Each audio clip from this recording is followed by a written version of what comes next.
Que a graça de Deus Pai e de nosso Senhor Jesus Cristo esteja com todos nós. Amém.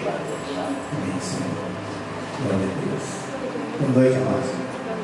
Muitos de vocês já conheço. Estou aqui para trazer uma mensagem do Senhor. Eu disse à igreja que a graça e a paz de Deus, nosso Pai, e de nosso Senhor Jesus Cristo esteja com todos nós. Amém. Amém.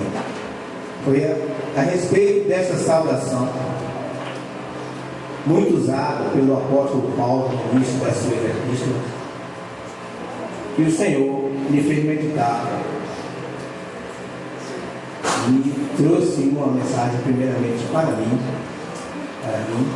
meus ouvidos estão mais próximos da minha boca, e que o Espírito Santo me conduza a ser o mais fiel possível ao que o Senhor colocou em meu coração, com que o Senhor me açoitou nas madrugadas, que eu recebi açoites do Senhor, porque Ele me ama.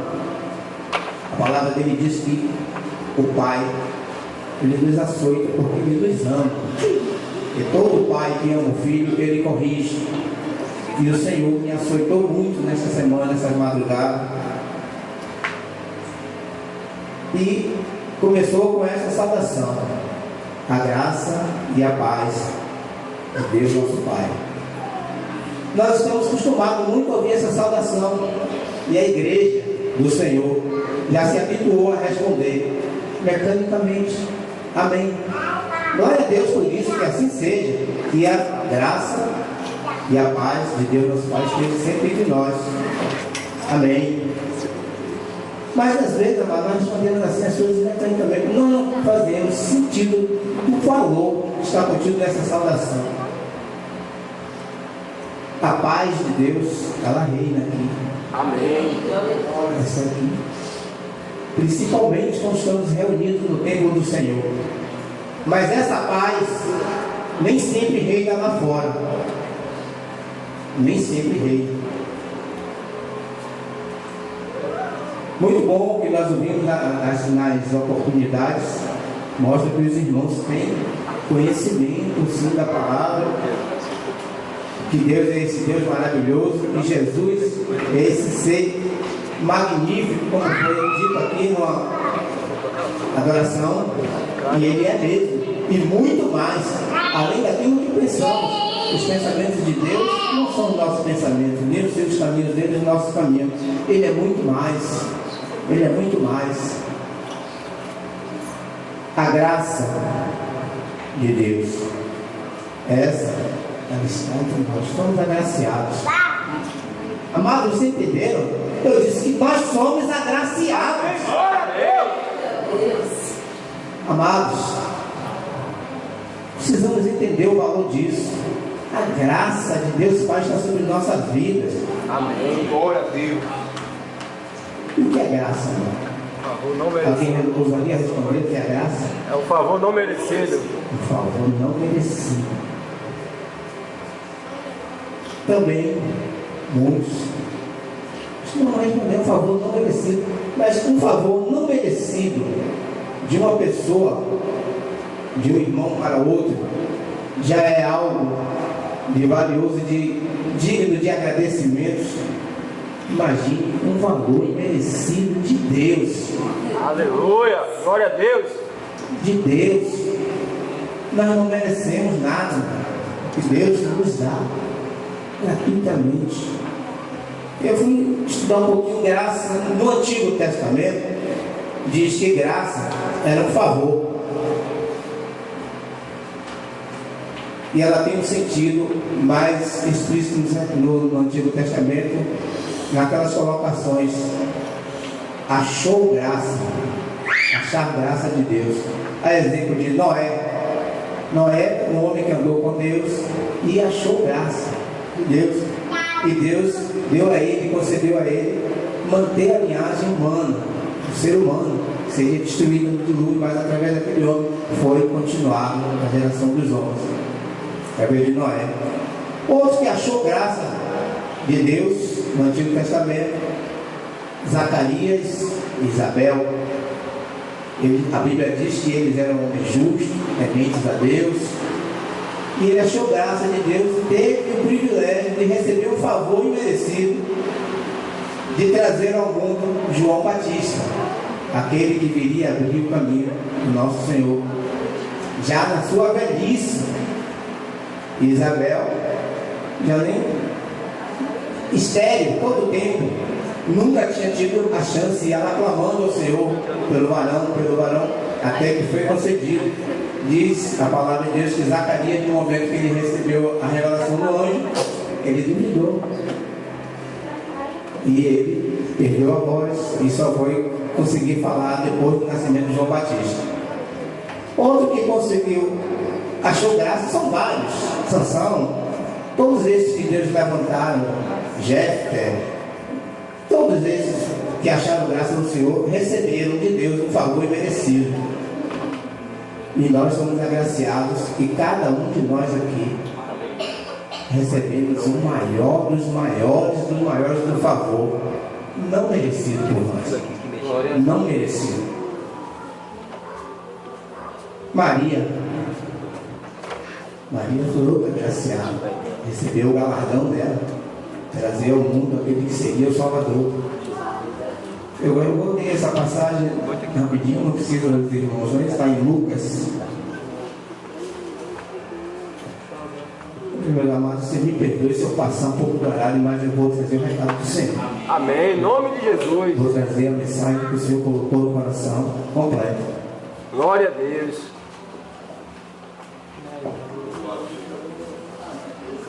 Lucas 1. Tem quem tiver a habilidade de abrir rapidamente, 26, capítulo 1, verso 26.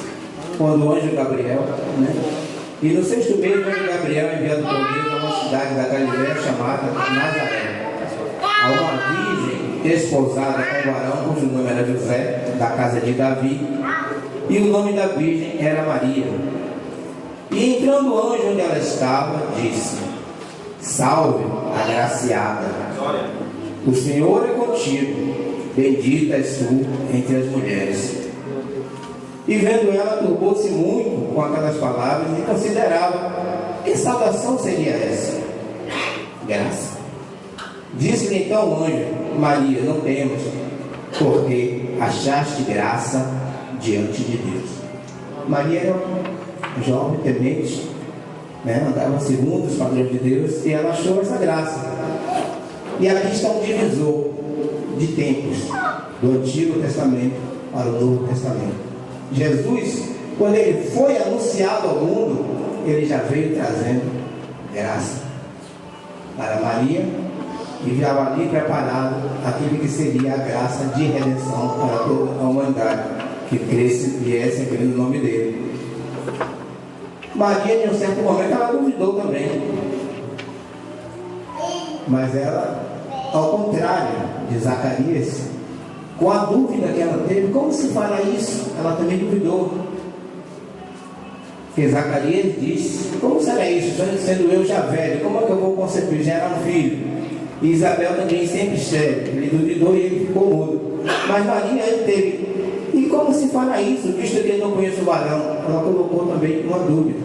Mas a graça já estava sobre ela. E em vez de ela sofrer uma punição, algo assim do tipo que Zacarias recebeu, ela recebe do anjo uma confirmação de que diz: descerá sobre ti o Espírito Santo, e a virtude do Altíssimo te cobrirá com a sua sombra, pelo que também o santo que de ti há de nascer será chamado Filho de Deus. E aí vem a confirmação de que Deus era uma promessa de Deus. E eis que Isabel, tua prima, concebeu um filho em sua velhice, e este é o sexto mês para aquela que era chamada estéril, porque para Deus nada é impossível. Disse então Maria: eis aqui a serva do Senhor, cumpra-se em mim a sua vontade. Somos agraciados, somos servos do Senhor. Podemos agora dizer ao Senhor: cumpra-se em mim a tua vontade. Podemos, igreja?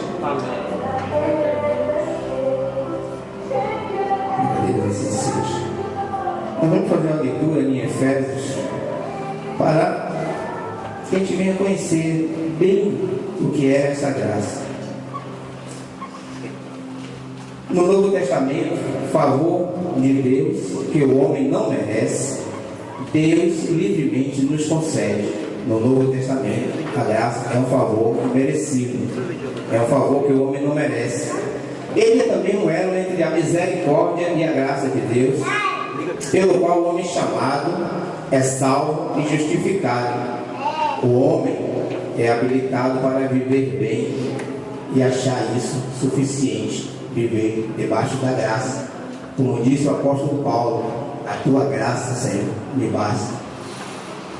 E para nós isso também seja verdadeiro, que a graça do Senhor sobre nossas vidas seja suficiente e bastante para nós.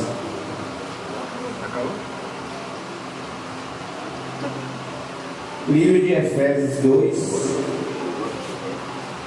versos 1 a 10. A salvação é pela graça. Algumas Bíblias trazem um títulozinho. Na minha diz: a salvação é pela graça.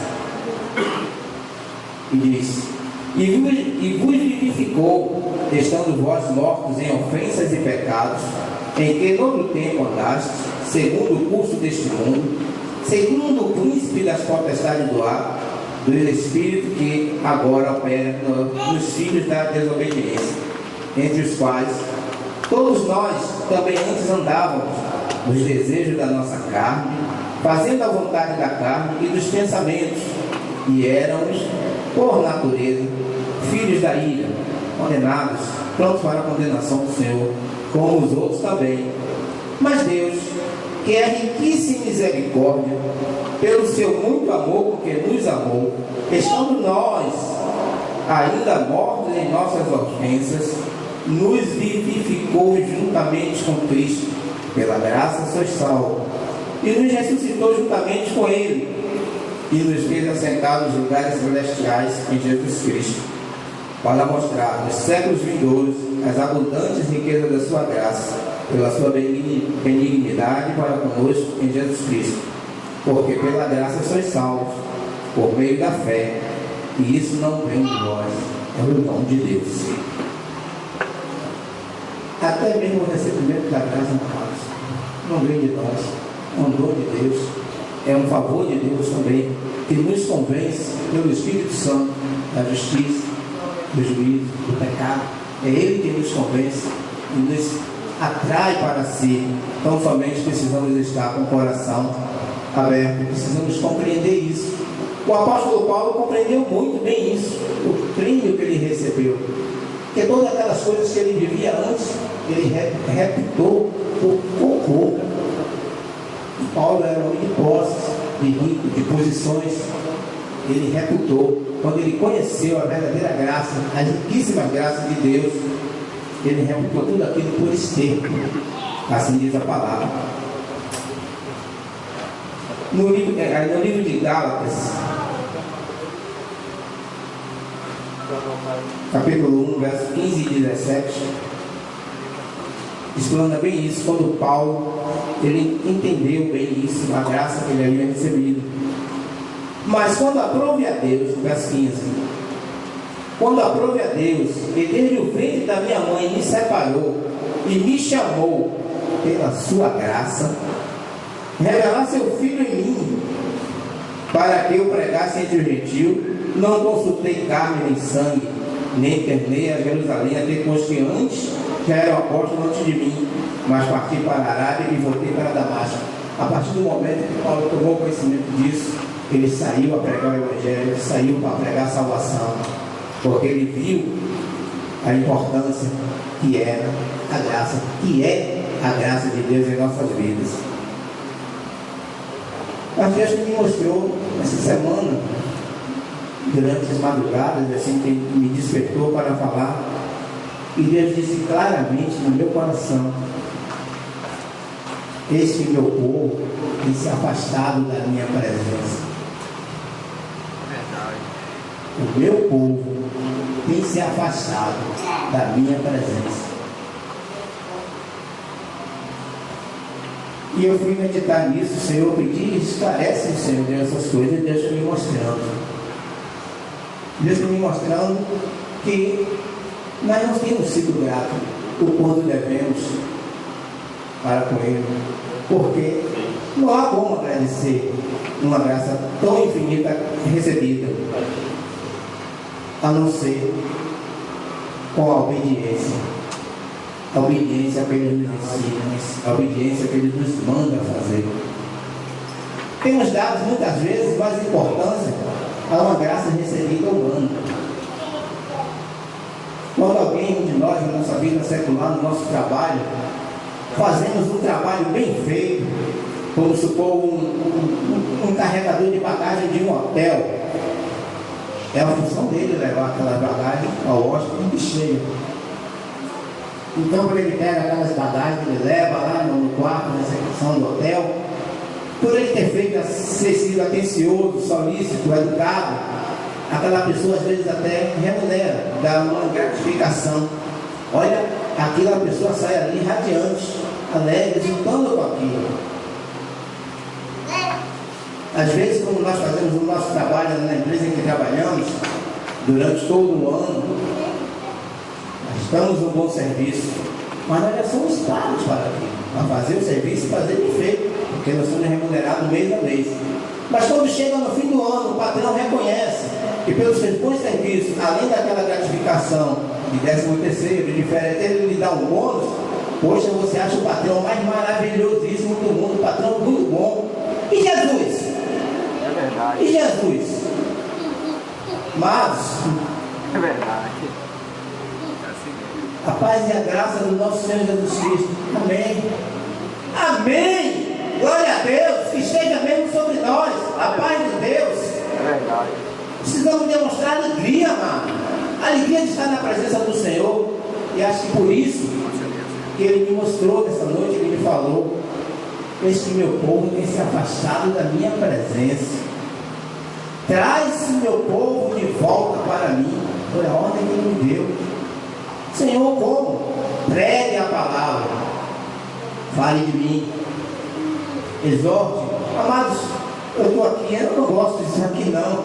A minha carne, meu ser, eu não gosto. Eu sempre temor e tremor de estar aqui, amados. Porque eu não sou digno de estar aqui não, mas é Ele quem me justifica e Ele mandou eu estar aqui. Amém. Não é da vontade do homem não. Se fosse da vontade do homem, eu estaria aí sentado, ouvindo, absorvendo do maná.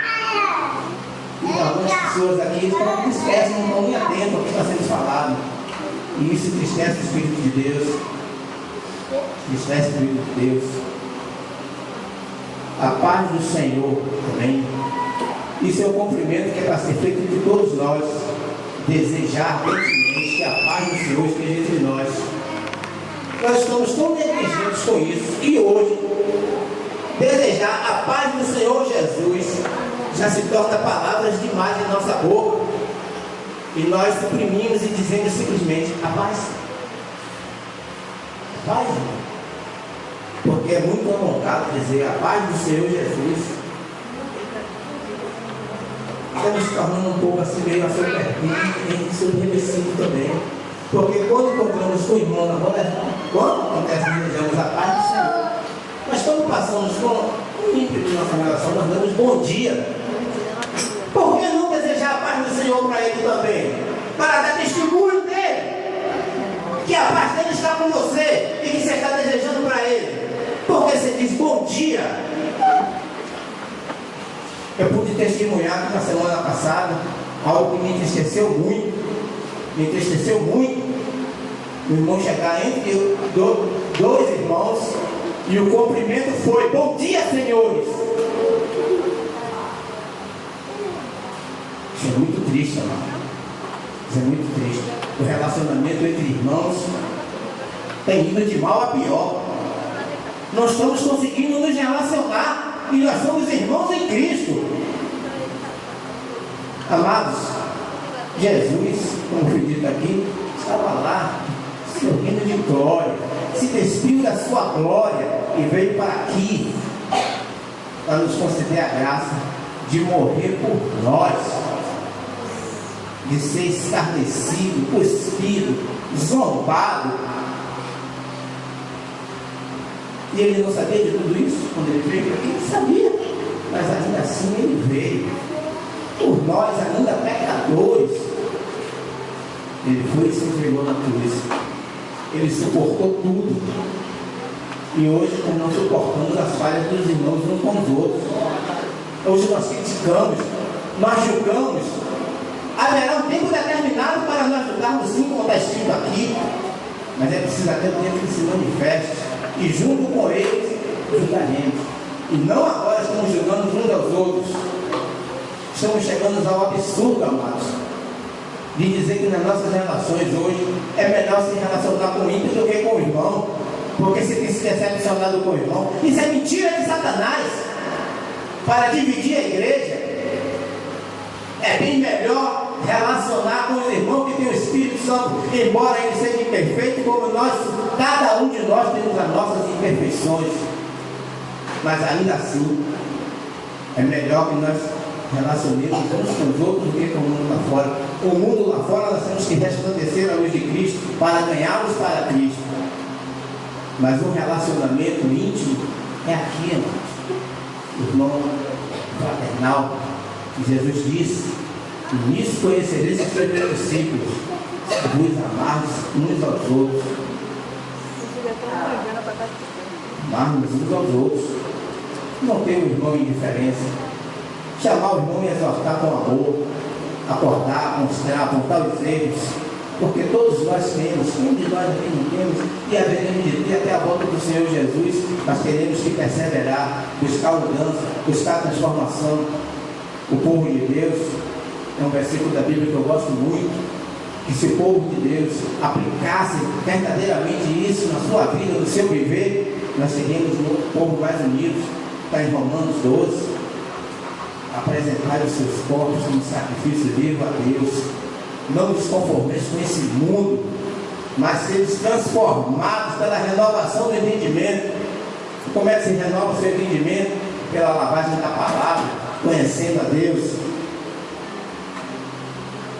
O povo de Deus está sendo destruído por falta de conhecimento, e isso é desde tempos. Os profetas já alertavam, falta de conhecimento de Deus. Essa graça, ela é dada liberalmente a qualquer um. Todos nós aqui hoje, estamos aqui dentro desse tempo, somos agraciados. Quer já estejamos na presença do Senhor, andando com o Senhor, confessando Jesus como Senhor e Salvador, quer ainda, se tem aqui alguém ainda que não está nos caminhos do Senhor, você também é agraciado, porque Ele te trouxe aqui para ouvir palavras de salvação. Aleluia, glória a Deus. Então receba esta graça na sua vida, porque você está sendo privilegiado hoje, nessa noite, de ouvir palavras que conduzem a salvação para uma vida eterna. Mas essa graça, que tão espontaneamente foi dada, tão livremente foi concedida, e com tanto sofrimento, com sangue, mas às vezes ela é, resistida. Nós estamos levando a palavra, as pessoas estão resistindo, estamos levando a palavra de salvação, da graça de Deus, mostrando o presente precioso que Deus tem dado para cada um, e tem sido resistida. Não quero, ainda não é meu tempo, ainda vou me preparar primeiro. É uma resistência para receber o presente tão maravilhoso. A graça, ela também pode ser recebida em vão. Glória a Deus, amados, que o Espírito Santo lhe incomodou, ele já estava sobre sua vida, lhe resguardando. Quando você sentiu no seu coração que você errou, ao você ter confessado o nome dele aqui como Senhor e Salvador, e depois em voltar às práticas. Mas é assim mesmo, o cair, o levantar, o perseverar. Mas tem muitos que têm recebido em vão, assim, recebe aqui, confessa o Senhor Jesus, 2, 3 semanas, não aparece mais na congregação, nem no templo, nem em lugar nenhum. Recebeu em vão, recebeu como uma coisa qualquer, fútil. A graça salvadora do Senhor Jesus, recebida em vão. Ela pode ser abandonada. A apostasia está aí. Muitos receberam a graça, muitos até foram muito usados pelo Senhor. Conheço pessoas, estão abandonando o Senhor. Basta ter um atritozinho entre um irmão e outro, uma discussão, que o primeiro pensamento que o nosso inimigo, o nosso adversário, bota na nossa mente é: não vou mais na igreja. O foi que Jesus te fez? Foi que Jesus apontou para você? Vai se entender com seu irmão, vai perdoar, vai clamar pelo perdão, vai se entender. Amém. É Jesus quem vai pagar. É Jesus que está lhe dando de graça uma salvação, que derramou o sangue e recebeu coroa de espinho. Glória a Deus. Glória a Deus. O desentendimento até não quero mais. Abandono. É banana que se compra na feira. A graça salvadora do nosso Senhor Cristo. Mas vamos acordar. E ela também pode ser anulada. A graça, ela pode ser anulada. Como? Pelo nosso proceder. Vamos fechar.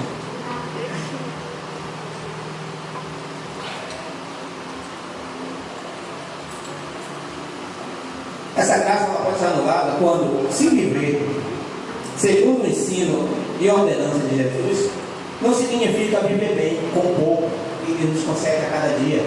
Amém. Glória. Não é suficiente. Você não quer viver dessa maneira. Você quer mais. Você precisa mais. O viver segundo os padrões de Deus, de Jesus, a simplicidade, a humildade, não é bom. É bom para Jesus. Foi bom para Jesus ter 2 pãezinhos e ele multiplicar. Mas eu não posso multiplicar os pães que chegam em casa. Eu preciso trabalhar, eu preciso correr, eu preciso fazer. Ainda que eu não tenho tempo de ir no culto hoje, porque eu tenho serviço para entregar, porque eu tenho que fazer outras coisas, porque eu tenho minha família para cuidar. Amados, a palavra de Deus diz que a porção acostumada de cada dia, tendo o homem que comer, que vestir, é por isso satisfeito. Mas isso não é bom para nós.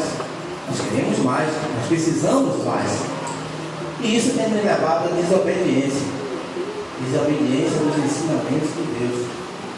E eu vou trazer aqui 3 tópicos, somente 5 tópicos, de onde nós estamos desobedecendo a Deus.